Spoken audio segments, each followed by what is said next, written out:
ఈరోజు మనం సంయుక్త నికాయలోని శునక ఉపమానం గురించి క్లుప్తంగా చూద్దాం.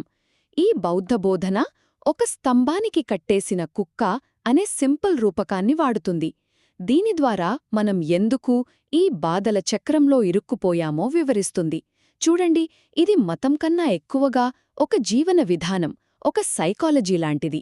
సరే, మొదటి విషయమేంటంటే సంసారం అంటే ఈ బాధల చక్రం అనంతమైనది.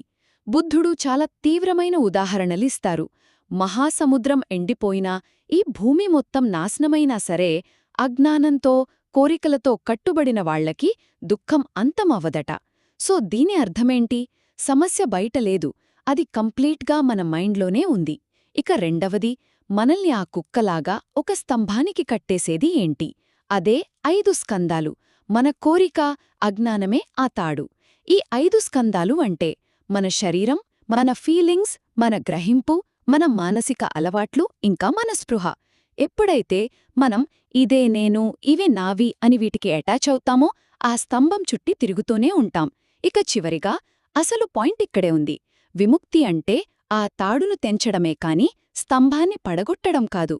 అంటే సమస్య మన శరీరం, మన ఫీలింగ్స్లో లేదు. అసలు సమస్య వాటిమీద మనకున్న నేను, నాది అనే అటాచ్మెంట్లోనే ఉంది. ఆ అనుబంధాన్ని వదిలేస్తే చాలు, ఆ తాడు తెగిపోతుంది. అప్పుడే మనకు నిజమైన స్వేచ్ఛ వస్తుంది. సో ఒక్క మాటలో చెప్పాలంటే, మన బాధలన్నింటికీ కారణం బయట కాదు, మనలోనే, మన అటాచ్మెంట్స్లోనే ఉంది. దాన్ని అర్థం చేసుకుని వదిలేయడమే విముక్తికి దారి.